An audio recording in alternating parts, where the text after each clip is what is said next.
Here are the participant objectives today. I know this was all online, but we are going to do all of this. So real quick, what are evidence-based practices? This is not the formal definition, but to describe what an evidence-based practice is it's a strategy, it's a methodology that people use that has been extensively researched. We know that that strategy has proven to be effective if trained with fidelity. So it might be an entire treatment package, it might just be one strategy specifically, but we have to implement evidence-based practices, and we're going to talk about why it's so important. We see evidence-based practices, hopefully we see this, in medicine, in science, in teaching, and actually my field is kind of a combination of all three. I'm not a doctor, but I practice the science of human behavior. Applied behavior analysis is a branch of science. And yes, I'm a teacher, but a lot of times as parents, we're teaching our children. You know, like I've got two kiddos, a 6 and a 9-year-old, and a lot of times I might be teaching them, I don't know, how to put the groceries away a certain way. There's still an element of teaching, and we want to just use what we know works. It's super critical, and I'm going to talk about why in a few minutes. Quick little visual. I used this last year at a talk that I did at Milestones about evidence-based practices and things that we've done within the employment setting. And this article, and I actually know Natalie Anzik and Helen Malone, they're from The Ohio State University. Go Buckeyes, my undergrad and master's was there. They did some research, and this visual shows what one of the elements of their published article discusses with regards to evidence-based practices and fidelity. So if we implement an evidence-based practice and there's fidelity of implementation, which means that it's implemented the way it was designed to be implemented, then studies show there's going to be better success. And that just makes sense. But I want to show you that even this is evidence-based. There is research to demonstrate that this is true.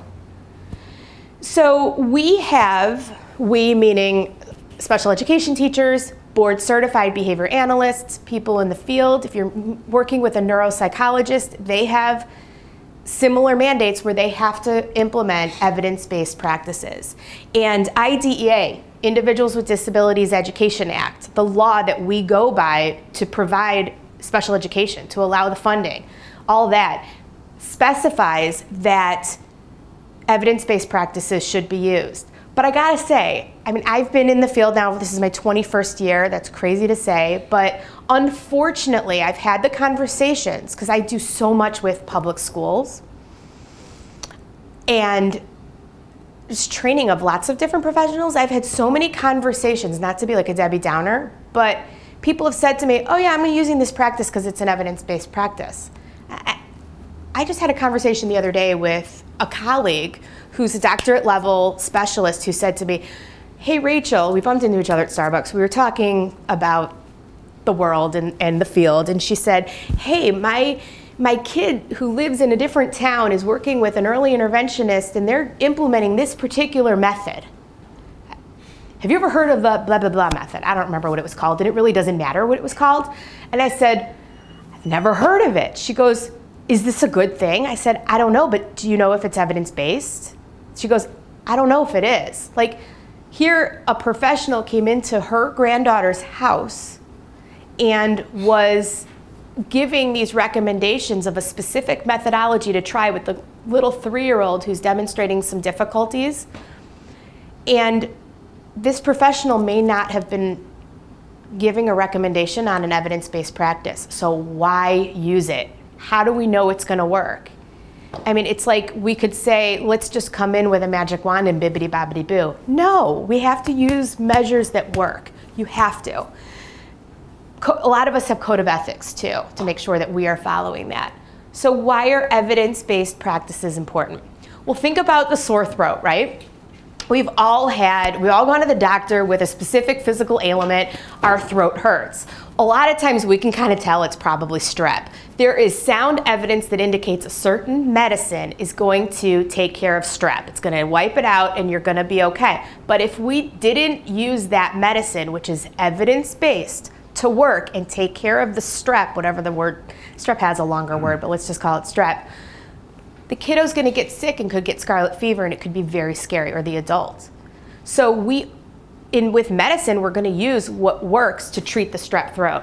Why shouldn't we use the right teaching method to get the little people, the adults, whoever it is that we're working with, as independent as possible? And I'm not just talking about interfering behaviors, it's also skill acquisition. Are they as independent as possible out in the workforce?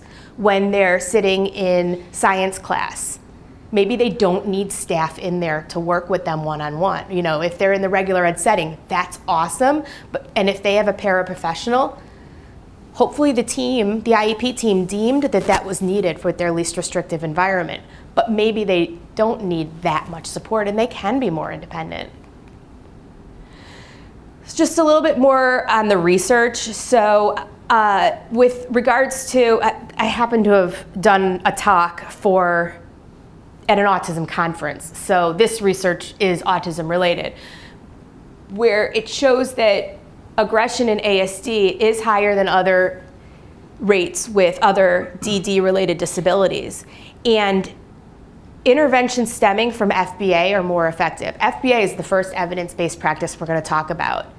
If we have somebody that's highly aggressive, you have to do an FBA. Otherwise, you're just shooting darts at a board and you're not really zoning in on what the function is and why that behavior is really there in the first place. Some employment statistics. We were talking about employment earlier today. So this was back when I was researching for this one talk last spring. In March of 2017, nationally, it was a 5% unemployment rate.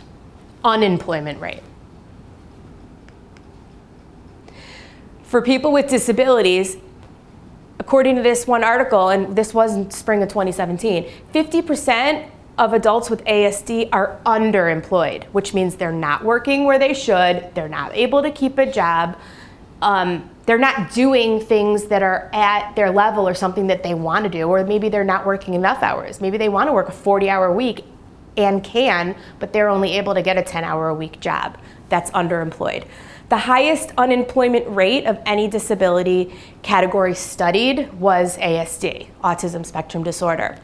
And with regards to the other disabilities in this particular article, these two articles here, we have, now this is, you gotta flip it though. So per the March data, 95% of Americans are working, okay? But here, 58% with ASD were working, 90% with speech and learning disabilities, and 74% with an intellectual disability. Still not up to par with the national average, and it should be. Per the article and the research, these are the barriers to obtaining employment. And if these particular barriers are addressed early with evidence-based practices, these will not be present when that individual is graduating and ready to go into the workforce. So it's time for a change. Evidence-based practices have to be implemented with fidelity. I'm going to give you a quick little synopsis of where you can go online to get copies of evidence-based resources. The NAC, this one I love. This is probably my favorite one. It's not the newest one though, but this is my favorite one because I find it to be really user-friendly. It's easy to read. And they also have a couple different documents, like this is the one that's school-based specific. This is their most recent update, phase 2. They have a phase 1. This lists all the research. It also goes into talking about how they determined these particular practices to be evidence-based. It's really cool, user-friendly. It's not too technological. It's just one of those things I think that are easy to read too. Like you can get it as an ebook even and just flow through and read what you want. This here is the Autism Reaching for a Better Future. This one's another good one. I think this one was in 2014 or 2015. The The references at the end of your PowerPoint also have the websites of where you can go, or you can just put these titles in. All these should be free. If you can't access them, please send me an email. I'm happy to send them to you electronically. Other ones, in 2014, we have this one here, Evidence-Based Practices for Children, Youth, and Young Adults. That one's a great one. This one's good for toddlers, and this is the most recent one. The Ontaba one comes from, I'm sorry, I said toddlers, I meant teachers. This is more for staff. This last one is from the Ontario Association for Behavior Analysis. This was from April of 2017.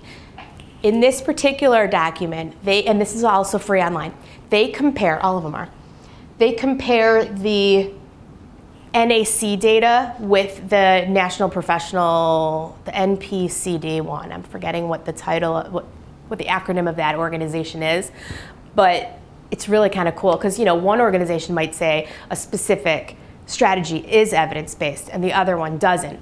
And if you are a visual learner, this one helps so that you can just kind of look at it as a big snapshot. So this also has some resources online. The Pacer Center I found while I was writing this. If you guys are parents, I never knew this one existed until like 4 days ago. I love this one, so put a star on that. The Pacer Center is great. And quite a few different organizations have affiliated themselves with the Pacer Center, so they've like reprinted it in different websites. I just love it.